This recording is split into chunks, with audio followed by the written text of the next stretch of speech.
നമസ്കാരം. തെക്കുവടക്കിലേക്ക് വീണ്ടും സ്വാഗതം. ഞാൻ VK ചെറിയൻ, ഡൽഹിയിൽ നിന്നും എൻ്റെ സീനിയർ സുഹൃത്ത് ശ്രീ മാധവൻകുട്ടി നാട്ടിൽ നിന്നും. ഞങ്ങൾ ഇന്ന് ചർച്ച ചെയ്യാൻ ഉദ്ദേശിക്കുന്നത് ഇന്നലെ തുടങ്ങിയ ഇറാൻ ഇസ്രായേൽ US യുദ്ധമാണ്. അതിൻ്റെ വിവരങ്ങൾ മിനിറ്റിന് നിങ്ങളെല്ലാവരും കാണുന്നുണ്ട്. അതുകൊണ്ട് ഞങ്ങൾ അതിൻ്റെ വിശദാംശങ്ങളിലേക്ക് പോകുന്നില്ല. ഞങ്ങളെ സംബന്ധിച്ചോളം ഇന്ന് ഞങ്ങൾ ഈ യുദ്ധത്തിൽ ഇന്ത്യയുടെ പങ്ക് അല്ലെങ്കിൽ ഇന്ത്യയുടെ റോള് എന്താണ്, അതെങ്ങനെ ഇറാൻ എന്ന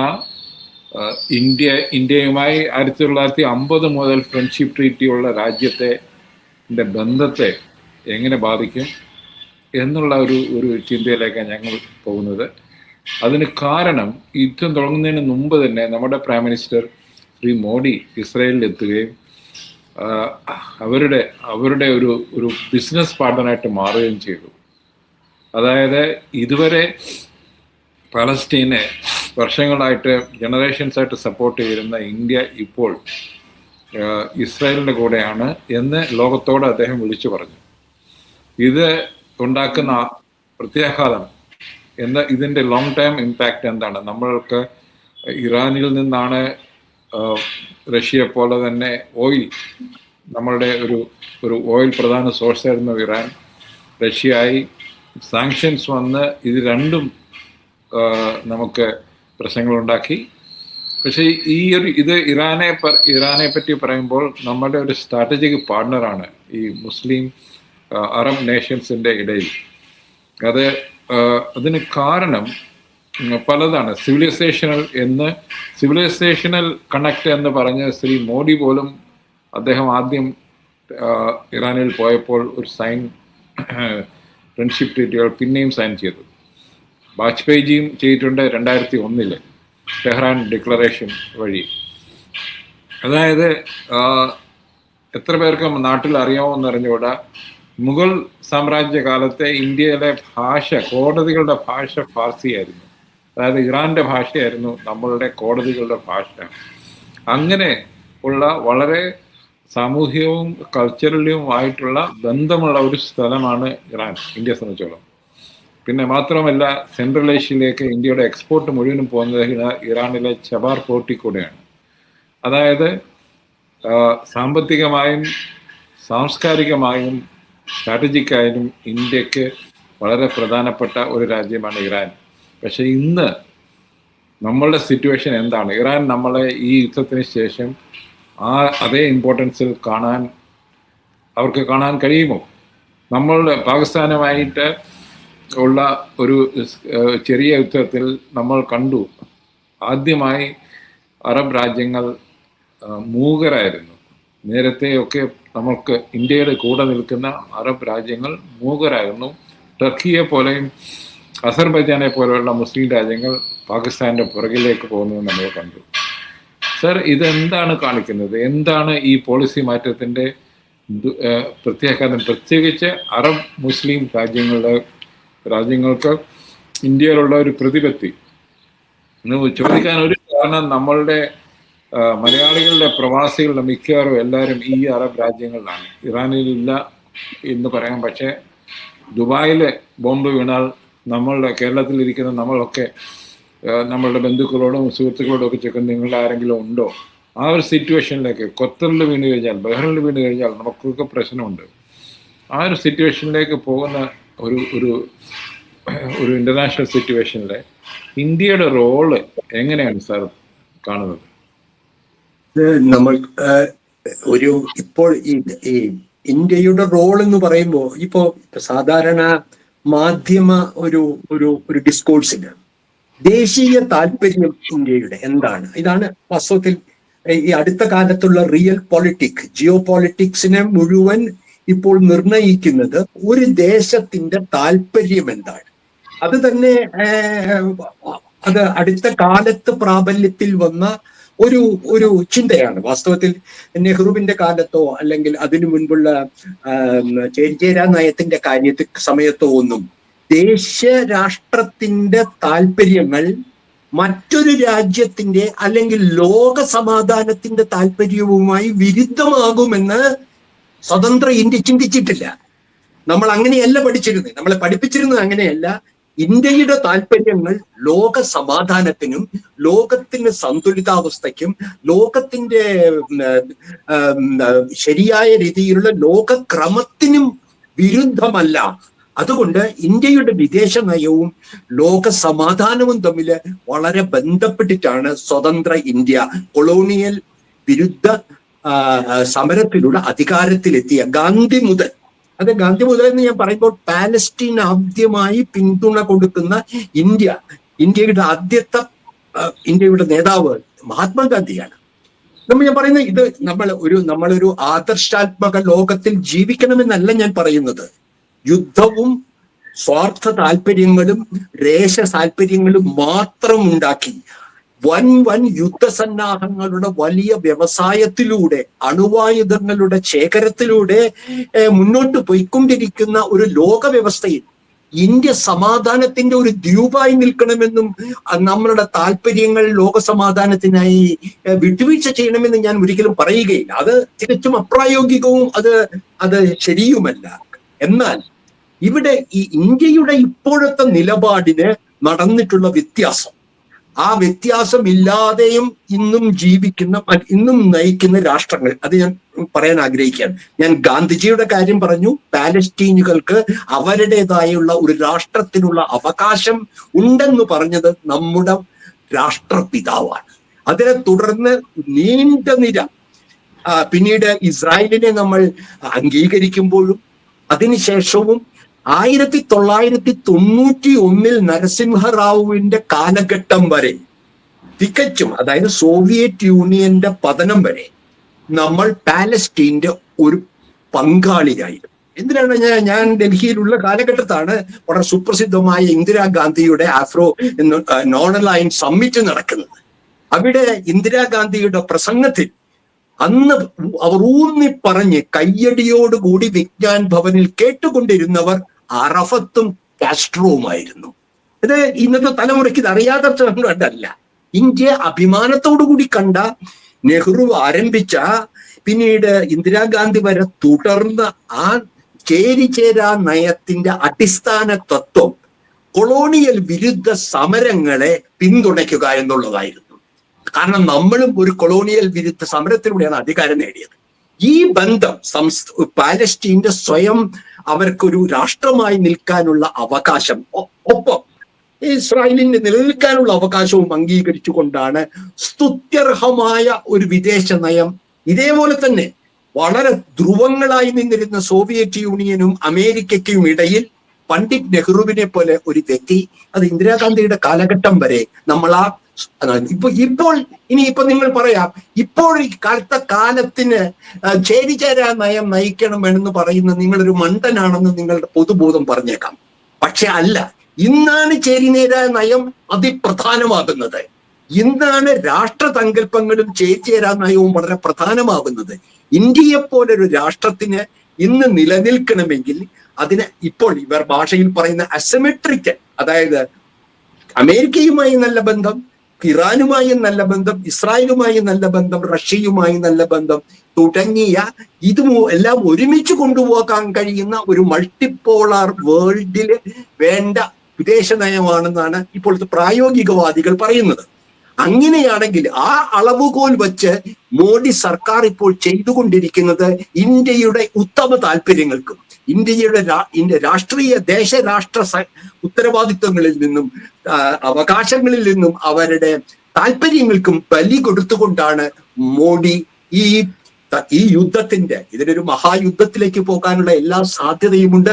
അതിന്റെ തലേന്ന് അതിന്റെ പരിപാടികളെല്ലാം തയ്യാറാക്കിയിരിക്കുന്ന ഒരു രാഷ്ട്രത്തിലേക്ക് അവിടെ ചെല്ലുക, അവരെ ചെന്ന് പ്രശംസിക്കുക, ഒരുമിച്ചാണ് ഞങ്ങൾ യുദ്ധത്തിൽ ഭീകരവാദികൾക്കെതിരെ എന്ന് പ്രസംഗിക്കുക, അവരുടെ ഒരു മെഡൽ സ്വീകരിച്ച് കൈയടിക്കുക, ഇസ്രായേലിലുള്ള ഇന്ത്യൻ ജൂതന്മാരുടെ ഫാദർലാൻഡ്, പിതൃരാഷ്ട്രം ഇസ്രായേലും മാതൃരാഷ്ട്രം ഇന്ത്യയാണെന്ന അബദ്ധം, ശുദ്ധ പരിഹാസ്യമായ അബദ്ധം പറയുക. ഇതെല്ലാം കഴിഞ്ഞ് അധികം കേരളത്തിൽ മറ്റും ശ്രദ്ധിക്കാത്തത്, അദ്ദേഹം ഒപ്പിട്ട നിരവധി കരാറുകളിൽ ഒന്ന് 50,000 ഇന്ത്യൻ തൊഴിലാളികളെ, പണിക്കാരെ ഈ യുദ്ധമുഖത്തേക്ക് അയക്കുമെന്നുള്ള ഉറപ്പാണ്. ഇത് ആലോചിക്കാൻ കഴിയുകയില്ല. നമ്മൾ ഇസ്രായേലിൽ നിന്ന് ഇന്ത്യക്കാരെ അവിടെ നിന്ന് രക്ഷപ്പെടുത്തണം എന്ന് നമുക്കിന്ന് മനസ്സിലാക്കുന്നു. നിരന്തരം യുദ്ധത്തിൽ ഏർപ്പെട്ടുകൊണ്ടിരിക്കുന്ന ഗാസയിൽ, ലെബനനിൽ, ഇതിലെല്ലാം യുദ്ധമുഖത്തുള്ള ഇസ്രായേലിന് അവിടേക്ക് ഈ യുദ്ധ സമയത്തേക്ക് 50,000 ഇന്ത്യക്കാരെ എന്തിനാണ്? തൂക്കാനും അടിക്കാനും മേശ വൃത്തിയാക്കാനും ഒക്കെ ചെറിയ തൊഴിലുകൾക്ക് കൊടുക്കാൻ കഴിയും എന്ന് പറയുന്ന ഒരു പ്രധാനമന്ത്രിയുടെ എന്താണ് അദ്ദേഹത്തിന്റെ ദേശാഭിമാനത്തെ കുറിച്ച് ചെറിയാൻ നമുക്ക് പറയാനാവുക? എന്തെല്ലാം ഞാൻ ഒന്ന് പോയിന്റ് ഔട്ട് ചെയ്തിട്ടുണ്ട് സാർ. ഇത് പറഞ്ഞ ഈ ഒരു അവസ്ഥയ്ക്ക് ഇസ്ലാമോഫോബിയ, അതായത് ഭരിക്കുന്ന സർക്കാർ, എൻ്റെ പാർട്ടിയും RSSും നമുക്കൊക്കെ അറിയാം, അവരെ ട്രംപിനേക്കാളും അമേരിക്കക്കാരെക്കാളും കൂടുതൽ ഇസ്ലാമോഫോബിയ അകത്ത് കരുതുന്നവരാണ്. അതാണോ, ആ ഫിലോസഫി ആണോ സാർ ഇതിന്റെയൊക്കെ പുറകിൽ? അതുണ്ട്. കാരണം എന്താണ് നിങ്ങളെയും സയോണിസ്റ്റ് ഇസ്രായേലിനെയും ചങ്ങാതിമാരാക്കുന്നത്? സിവിലൈസേഷണൽ എന്ന വാക്കാണ് വീണ്ടും വീണ്ടും ഉപയോഗിക്കുന്നത്. താങ്കൾ പറഞ്ഞ പോലെ ഇറാനുമായി സാംസ്കാരികമായിട്ടുള്ള പൈതൃക ബന്ധമുണ്ടെന്ന് പറഞ്ഞ അതേ സിദ്ധാന്തം തന്നെയാണ് RSSന്റെ സിവിലൈസേഷനിലാണ് ഹിന്ദുത്വ ഒരു സിവിലൈസേഷനാണ്, ഒരു സംസ്കാരമാണ്, ഒരു പ്രാചീന സംസ്കാരമാണ്. അതുപോലത്തെ മറ്റൊരു പ്രാചീന സംസ്കാരമാണ് ജുഡായിസം, സയണിസം എന്ന് സ്വയം പ്രഖ്യാപിക്കുന്ന ഒരു തത്വശാസ്ത്രത്തിന്റെ ബന്ധമാണ് നമ്മൾ കണ്ടത്. നമ്മൾ നാസികളുടെ കാര്യത്തിൽ അത് ജൂത വിരോധത്തിൽ അടിസ്ഥാനമായ ആര്യൻ സിദ്ധാന്തവും സാംസ്കാരിക പാരമ്പര്യവുമായിട്ടാണ് മുസോളിനിയുമായിട്ട് ബന്ധപ്പെടാൻ RSS കണ്ടെത്തിയതെങ്കിൽ ഇവിടെ നമ്മൾ സയോണിസവുമായിട്ടുള്ള സിവിലൈസേഷണൽ ബന്ധമാണ് അടിസ്ഥാനപരമായ പ്രത്യയശാസ്ത്രപരമായ ചങ്ങാത്തം. ഇത് ഞാൻ പറയുന്നത് വെറുതെയല്ല. ഞാൻ ഇതിനൊരു ഉദാഹരണം നിങ്ങളുടെ മുമ്പിൽ അവതരിപ്പിക്കുകയാണ്. കാരണം നമുക്കറിയാം, നാഥുറാം ഗോഡ്സെയുടെ അനിയൻ ഗോപാൽ ഗോഡ്സെ, അദ്ദേഹം 70കളിലാണ് ജയിൽ വിമുക്തനായി ഇന്ത്യയിൽ പുറത്തു വരുന്നത്, അല്ലെ? അദ്ദേഹം ഇപ്പോഴും ഒരു തരത്തിലും ആ കൊലപാതകത്തിൽ, ഗാന്ധിയുടെ കൊലപാതകത്തിൽ ദുഃഖിക്കാത്ത ആളായിരുന്നു അദ്ദേഹം പുറത്തു വരുമ്പോൾ. അദ്ദേഹം പോയത് ഒരു അപ്പോയിന്റ്മെന്റ് മേടിച്ച്, ആദ്യം പോകാൻ ആഗ്രഹിച്ചു പോയത് ബോംബെയിലെ ഇസ്രായേലി ഓഫീസിലേക്കായിരുന്നു. ഇതിന് ഞാൻ വസ്തുതയാണ്, ഞാൻ ആരെയും ഞാൻ വെല്ലുവിളിക്കുകയാണ് ഇത് തെറ്റാണെന്ന് പറയുകയാണെങ്കിൽ. അപ്പോൾ സാംസ്കാരിക പൈതൃക ബന്ധത്തിന്റെ അടിസ്ഥാനം ഇസ്ലാമോഫോബിയയും അഗ്രസീവ് സെനോഫോബിയയും, അതായത് ഈ രാഷ്ട്രത്തിന്റെ താല്പര്യം എന്നുള്ളത് വെട്ടിപ്പിടിക്കുന്ന ഒരു സാമ്രാജ്യത്വം, അതായത് അഖണ്ഡ ഭാരതവും ഇസ്രായേലിന്റെ സയോണിസ്റ്റ് സ്വപ്നങ്ങളും ഓവർലാപ്പ് ചെയ്യുന്നു ചെറിയാൻ. അപ്പൊ ഇതിന്റെ പ്രത്യയശാസ്ത്രപരമായ അടിസ്ഥാനത്തെ കുറിച്ച് ഇന്ത്യയിലെ ജനാധിപത്യവാദികളായ കോൺഗ്രസുകാർക്കും ഇടതുപക്ഷക്കാർക്കും മറ്റ് ജനാധിപത്യവാദികൾക്കും ഒരു സംശയവും വേണ്ട. ഇസ്രായേലുമായി ഉണ്ടാക്കിക്കൊണ്ടിരിക്കുന്ന ഈ പുത്തൻ ചങ്ങാത്തത്തിന്റെ അടിസ്ഥാനം നമ്മൾ ഇന്ത്യയിൽ എതിർക്കുന്ന ഫാസിസം തന്നെയാണ്, മുസ്ലിം വിരുദ്ധ ഫാസിസം തന്നെയാണ്. അപ്പൊ അതിന് പുറത്താണ് ഇത് ഉണ്ടായിക്കൊണ്ട്. ഞാൻ ഒരു കാര്യം കൂടി പറയാം, ആർക്കും ഇനിയും കേരളത്തിലെയും ജനങ്ങൾക്ക് അറിയാത്തൊരു കാര്യം, ഇസ്രായേലിന്റെ ഗസയിൽ ഉപയോഗിച്ച യുദ്ധങ്ങൾക്ക് വേണ്ട ആയുധപ്പുരയിൽ ഇന്ത്യയിൽ നിർമ്മിച്ച ഇസ്രായേലി യുദ്ധ ആയുധങ്ങൾ ഉണ്ടായിരുന്നു. ഇത് നമുക്ക് ചിന്തിക്കാൻ കഴിയുമോ?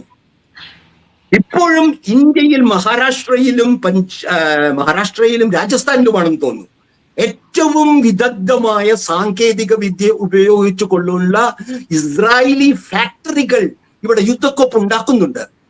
ഞാൻ എയറോസ്പേസ് ഇസ്രായേലി, ഞാൻ അത് പറയാൻ എൻ്റെ കയ്യിൽ ഇപ്പോൾ തികച്ചുകൾ, ആ ഫാക്ടറികൾ ഞാൻ എണ്ണി പറയാം.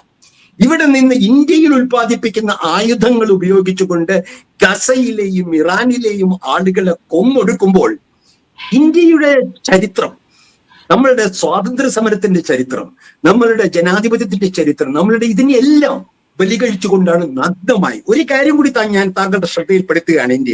ഇന്ത്യയിൽ ഒരു ഷിയ പോപ്പുലേഷൻ ഉണ്ട്. ഞാൻ പറഞ്ഞിട്ടുണ്ടല്ലോ താങ്കൾക്ക്. ഇന്നലെ ജമ്മു ആൻഡ് കാശ്മീരിൽ തെരുവിലിറങ്ങിയത് ആരായിരുന്നു? കാശ്മീർ ഷിയ മുസ്ലിംസിന്റെ രാജ്യമാണ്, അല്ലെ? ഇറാൻ ഒരു ഷിയ രാജ്യമാണ്. അതിന്റെ തലവനെയാണ് ഇന്ന് അമേരിക്ക കൊന്നിരിക്കുന്നത്. ആ ഇന്ത്യയുടെ കാശ്മീരുകൾ, ഇന്ത്യൻ പൗരന്മാരായ കാശ്മീരികളുടെ മതവികാരത്തെ ബാധിക്കുമെന്നുള്ള ചിന്ത മോഡിക്കില്ലല്ലോ. ഉത്തർപ്രദേശിലുണ്ടല്ലോ ഷിയകൾ, ഇല്ലേ?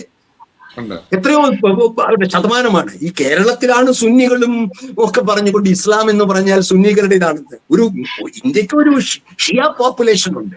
അപ്പൊ ഇത് പരിഗണിക്കാതെ ഇന്ത്യയുടെ ദേശീയ താല്പര്യങ്ങൾ പരിഗണിക്കാം. ഇസ്ലാമോഫോബിയുടെ കാര്യമെല്ലാം നമുക്ക് കൂടുതൽ ചർച്ച ചെയ്യേണ്ടിയിരിക്കുന്നു. പക്ഷെ ഒന്ന്, മലയാളിക്ക് അറബ് നേഷനിലെ പ്രവാസി ആയിട്ടുള്ള മലയാളികൾ, അത് കേരളത്തിന്റെ ഇന്നത്തെ എക്കണോമിയെ വളരെ ബാധിക്കുന്ന ഒന്നാണ്. അത് ഈ യുദ്ധം എങ്ങനെ നമ്മൾ ഇപ്പോൾ ഇന്ത്യയും അറബ് രാജ്യങ്ങളുമായിട്ടുള്ള ബന്ധം എന്താണ് ഒരു കോൾഡ് ലെവലിലേക്ക് അല്ലെങ്കിൽ ഒരു തണുത്ത ബന്ധങ്ങളിലേക്ക് പോവുകയാണെങ്കിൽ അതെങ്ങനെ ബാധിക്കും എന്നുള്ളൊരു വലിയ പ്രശ്നമാണ് ചെറിയ ചൂണ്ടിക്കാണിച്ചത്. അത് കണ്ണടച്ചുകൊണ്ട് നിൽക്കാൻ കഴിയുകയില്ല. നമുക്ക് നോർക്കയുടെ സഹായ കേന്ദ്രം തുറന്നുവെന്ന് സംസ്ഥാനം പ്രഖ്യാപിച്ചത് കൊണ്ടൊന്നും കാര്യമില്ല. ഒരു കാര്യം മനസ്സിലാക്കേണ്ടത്, ഇറാനിൽ 20,000 ഇന്ത്യക്കാരുണ്ട്, അതിൽ 500-ലധികം മലയാളികളുണ്ട്. എവിടെ കണ്ണടച്ചിരുട്ടാക്കണ്ട. ഈ അക്രമം നടന്നുകൊണ്ടിരിക്കുന്നിടത്ത് 20,000 ഇന്ത്യക്കാർ, അതിൽ ബഹുഭൂരിപക്ഷം ഇന്ത്യൻ വിദ്യാർത്ഥികളുണ്ട്. അവരെ രക്ഷിക്കാൻ മോഡിയുടെ കയ്യിൽ എന്തെങ്കിലും മാർഗമുണ്ടോ? ആരെങ്കിലും ചോദിക്കുന്നുണ്ടോ? അതിൽ മലയാളികളുണ്ട്. ഇനി ഇന്ത്യയുടെ 90 ലക്ഷം ഡയാസ്പോറയാണ് ഗൾഫിൽ. 90 ലക്ഷം ഇന്ത്യക്കാർ ഗൾഫ് രാജ്യങ്ങളിൽ ജീവിക്കുന്നു. ഇവരുടെ സുരക്ഷയെക്കുറിച്ച് മോഡിക്ക് എന്തെങ്കിലും വ്യാകുലതയോ ആശങ്കയുമുണ്ടോ? ഈ യുദ്ധത്തിന്റെ തലേന്ന് പോയി അവിടെ നിന്ന് സമ്മാനം മേടിക്കുമ്പോൾ ഇനി ഈ യുദ്ധത്തെക്കുറിച്ച് ചർച്ച ചെയ്യാനാണോ അദ്ദേഹം പോയത് എന്നുള്ള താങ്കൾക്ക് ഉറപ്പുണ്ടോ? കാരണം ഇതല്ല, നമ്മൾ അത്ര രഹസ്യാത്മകമാണ് ഇതിന്റെ ഈ ഇടപാടുകൾ. കാരണം അല്ലെങ്കിൽ തലേ ദിവസം യുദ്ധം ചെയ്യാൻ തയ്യാറായിരിക്കുന്ന ദിവസം ഒരു രാഷ്ട്രം അതിന്റെ തലേന്ന് ഇത്ര വിശദമായ ആഘോഷപൂർണമായ ഒരു അതിഥിയെ സ്വീകരിച്ചിരുത്തുമെന്ന് താങ്കൾ തോന്നുന്നുണ്ടോ? താങ്കൾ എത്രയോ വർഷമായി ഡൽഹിയിൽ പത്രപ്രവർത്തനം നടത്തുന്നു. താങ്കൾ എത്രയോ വിദേശ സന്ദർശനങ്ങൾക്ക് കവർ ചെയ്തിട്ടുണ്ട്. ഇത് തികച്ചും നിഗൂഢമായിട്ടുള്ള ഒരു സന്ദർശനമായിരുന്നു. അത് എപ്സ്റ്റീൻ ഫയലുകളുമായിട്ട് ബന്ധപ്പെട്ടതാണെന്നാണ് നമ്മൾ ഇതുവരെ വിചാരിച്ചിരുന്നത്.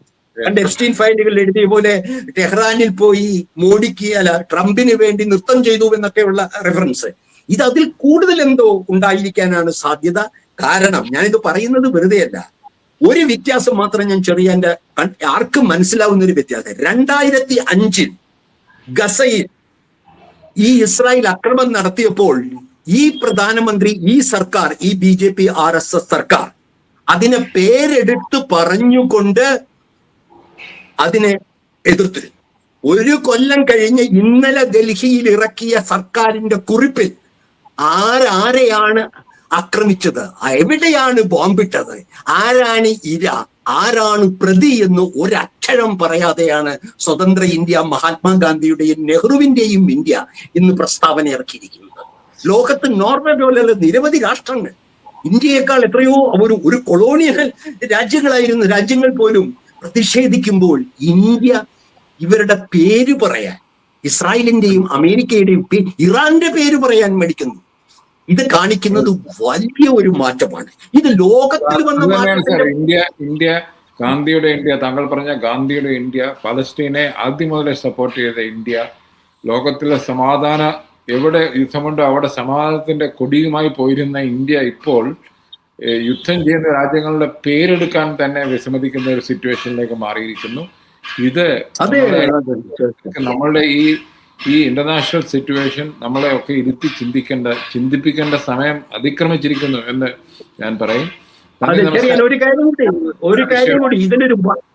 ഒരു ചെറിയ കാര്യം കൂടി ഞാൻ പറഞ്ഞുകൊള്ളട്ടെ. ഈ വിദേശ നയത്തിൽ വലിയ വഞ്ചനയുണ്ട്. ഒരിക്കലും ഇന്ത്യയുടെ ചരിത്രത്തിൽ അത്തരത്തിലുള്ള വഞ്ചന ഉണ്ടായിട്ടില്ല.